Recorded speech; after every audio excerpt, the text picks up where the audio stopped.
Well, hello everybody. It's that time of year now. It's coming towards the end of 2023. We've had an incredible year of movies. So I thought, you know what? I'm going to do my favourite and top 10, 12, 30, I can't even remember how many years, movies of 2023 and share them with you. So let's get on with it. Roll the credit and let's do this.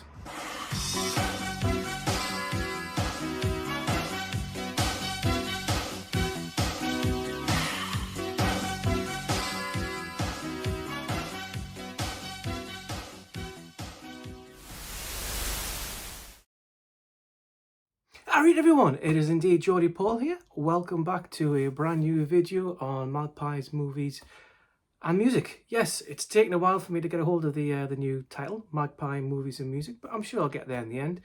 So how are we all? Welcome to your end of year kind of video here. We're approaching Christmas, which is only on Monday, and then we've got New Year and everything like that. But yes, hope everyone's doing well, and if I forget because of previous other videos, I hope everybody has had a great 2023, and if not, let's make sure 2024 is even better. The only person who can make that happen is you, so fair play and good luck to you, whatever you're going to be doing in 2024. Also, thanks to everybody who support the channel, message me, videos and everything like that. Thank you very much. Anyway, yes, so 2023 has been a good year, a bad year, something that'll make you cry, something that'll make you laugh.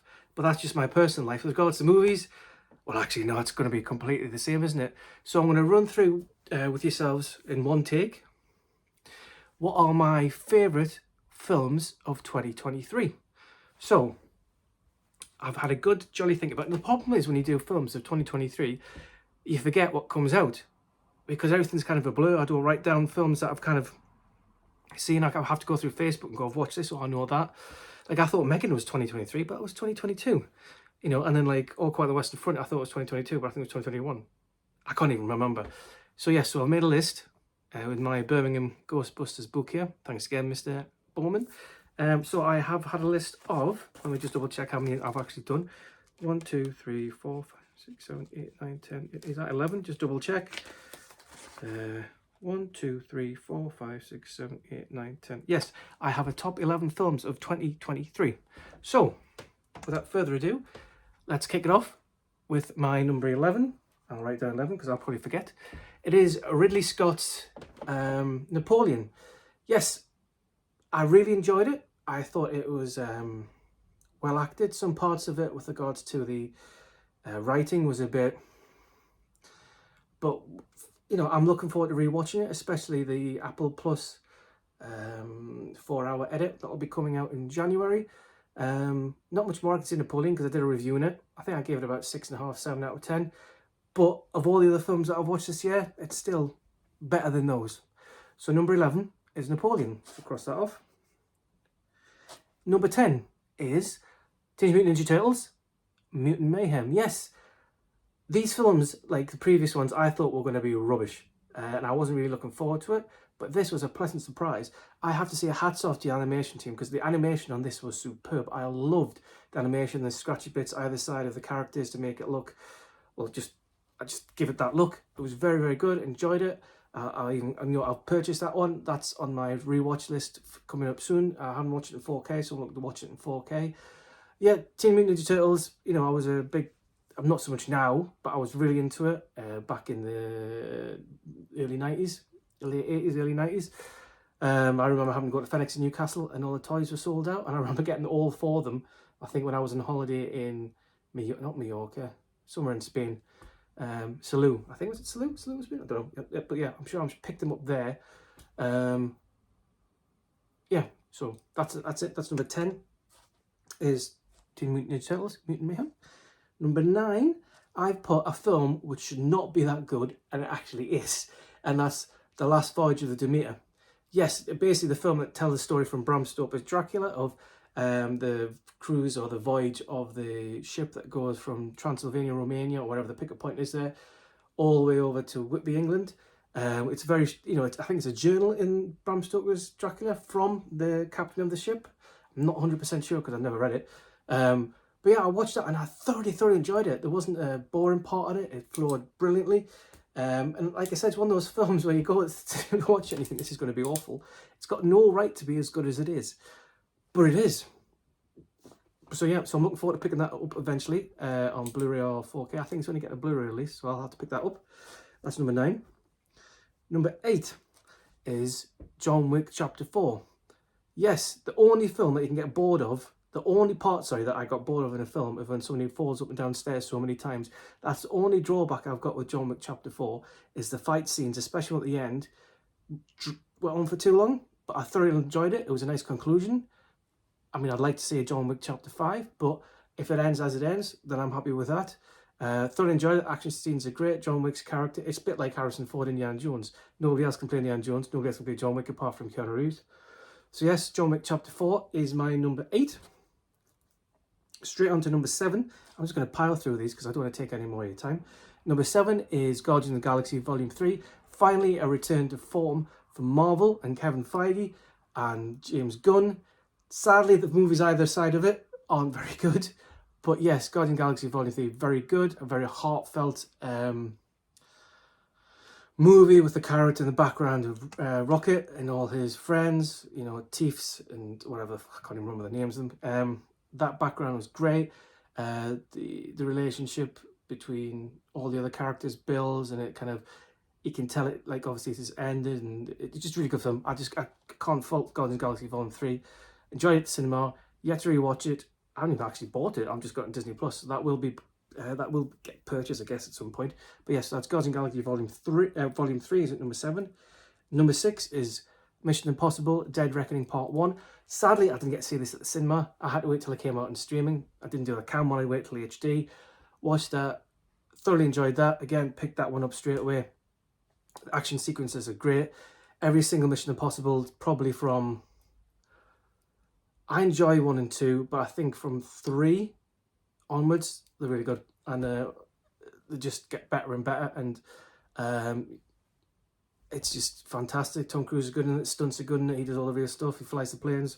What more can you ask? If you haven't seen Dead Reckoning Part 1, I'm looking forward to Part 2, obviously. But if you haven't seen Dead Reckoning Part 1, go and see that. So that's number 6. Number 5 is a film that I got a poster from. And poster 4 from Hull's HorrorCon, and that is the Australian Talk to Me. Another film that kind of came out of nowhere. I hadn't heard of, didn't know. It's one of these things, you know, like built up and all that. But I thoroughly enjoyed that. Like, got the steelbook, got the pen, you know, was it Little Britain? Wrote the theme tune, sing the theme tune. So yeah, so I got the poster, got the steelbook. Actually, that's only 2 things I got. Yeah, I thoroughly enjoyed Talk to Me. A very new twist on the possessed stroke Scream teen kind of franchises and horror. Yeah, Talk to Me, very good. Thoroughly recommend it. I think it's on Netflix now, or Prime, I can't remember. I think it's Netflix. But if you haven't seen that one, please do check that one out. Number 4 is the, how can you describe this? Sister, brother, or the film Searching, is Missing. Same vein of Searching. It's all obviously on the computer, on phones and things like that, about a girl whose mum and partner go missing, and she can't get in touch with them, so she has to find people to help her out around, I think it's Colombia or somewhere in South America. I think it's on longer than Searching, but Missing is, in my opinion, a far superior film, and I hope it gets picked up in other people's list. I hope it's a 2023 film. If it's not, then I've just absolutely knackered up my number 4. So that's Missing. In at number 3 is Spider-Man Into the Spider-Verse. Or is it, I always forget what it is. It is Spider-Man Across the Spider-Verse. Yes, the sequel to Into the Spider-Verse. Again, thoroughly enjoyable, thoroughly thrilling, got loads of watchability factor. The animation on this is spot on, as with the Turtles previously. Really good film. It's better than most Marvel films, apart from Guardians. If you haven't seen either of them, I highly recommend that you do. The second one's on longer, and there's a part 1, I guess, because they're going to make another one, and there is a cliffhanger. So yes, so Spider-Man Into the Spider-Verse is my number 3. Now this is the controversial part. We're in our top 2 here. Now I know what you think I'm going to be as my number 1, but guess what? It's not, because at number 2 is Oppenheimer. Yes, I put Oppenheimer in at number 2 for my films of the year 2023. This is also making you think, what the hell is he putting number 1 if that's number 2? yeah, I thoroughly enjoyed it when I see the cinema with it with my mate Sam up in the Motor Centre. I was tired and I did drift off a few times, but for what it is, the sound and it was superb. The story's superb. The moral meaning behind it is superb. The writing, the directing, everything of this is top notch. But it'll be a while before I'll rewatch it. Yeah, I picked it up, but it's going to be a while. It's going to be alright. A while before I rewatch it. It's not something like Spider-Man. I can go back in and watch it and pause it. And all. It's something that takes concentration. Also, when I rewatch it, I'm going to put the subtitles on so I know exactly what they're saying, because sometimes it can be mumbled and things like that, and all the kids are shouting in the background, so I want to know what they're saying. So I'm looking forward to rewatching Oppenheimer, but it has only made my number 2. So question is, Paul, or you're saying to me, what have you put as number 1? Well, my number 1 film, it's going to go, what, of 2023 is, I'll close the book because I know what I'm talking about now. Put this to one side. The Creator. Yes, The Creator. I just thoroughly enjoyed it. I like the story. I like the CGI. I like the special effects. I like it how it's like a civil war. I like it how the main character goes there to destroy the leader of the opposition, but then ends up protecting them, because he then feels the morality of it, and he's in the wrong situation and he should be on the other. It's just such a good film. There's action scenes in it, spaceships, great sets, great design, great scenery. I thought I would enjoy it. I didn't think I would enjoy it as much as I did, and I thoroughly did. And I think it's the fact that, as I said earlier, Oppenheimer, fantastic, but The Creator is something I want to watch again. So when that comes out to buy in January next year, I think 24th, something like that, I want to pick that up. Not bother about the steelbook, just get the normal 4K, put it downstairs, make the wife's out or the kids are in bed, and just put that on my own, all the lights off, and just thoroughly enjoy that film start to finish. But yeah, so there you go. So that's it. So yeah, so my number 1 film of 2023 is The Creator. Wait. Hold on. Jumping in. I completely forgot to mention and to add to my films of 2023 one other movie. Yes, that movie is Godzilla -1. Yes, I went to see it at the cinema on Monday. Really good. Probably one of the best Godzillas I've ever seen. I highly recommend you going to see it. It's brilliant. It's a great homage to the 50s with regards to the look of Godzilla, the walking of Godzilla, the music of Godzilla, the miniatures used, CGI to look like. It's just really good. And I'm so sorry that I've had to cut in on myself to make this video, because I've completely forgot to add it. So this is technically my joint second with Oppenheimer is Godzilla -1. So please go and see it ASAP. It's very good. Thank you. So of all the ones I've run through, 1 through 11, didn't I say? I can't remember. Have you seen them all? You probably have. You know the main films of 2023. Do you agree? You probably won't with my rankings, I guess.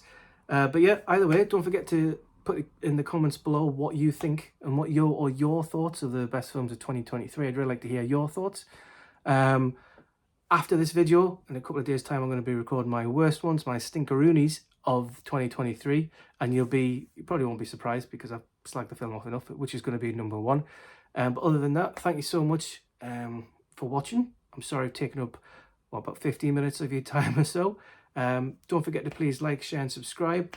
That would be very much appreciated. Let's keep the subs going up. Let's keep the views going up. So yeah, so the video plans are the stinkeroonies, and then I'm going to do, if I've got any gifts for Christmas, just pick ups like that. It's not kind of a show off, just like if you're interested. And then after that, between then and New Year, I don't know, I might do a new one, but nothing really planned at the moment in time. Hopefully I'll be picking some more vinyls and music up so I can share that with you. Be listening to a hell of a lot more Embrace and Eva, which is of no surprise. I'll kind of put the Hives in the back burner, I don't know why. Never mind, they'll be get listened to, I'm sure, at some point. But anyway, thank you again. I'm now rambling on and I apologise. So this is Jody Paul, Last Surviving Member of Magpie Movie, saying what we do in life echoes in eternity. Thank you so much for watching, and I'll see you all very soon. Bye for now.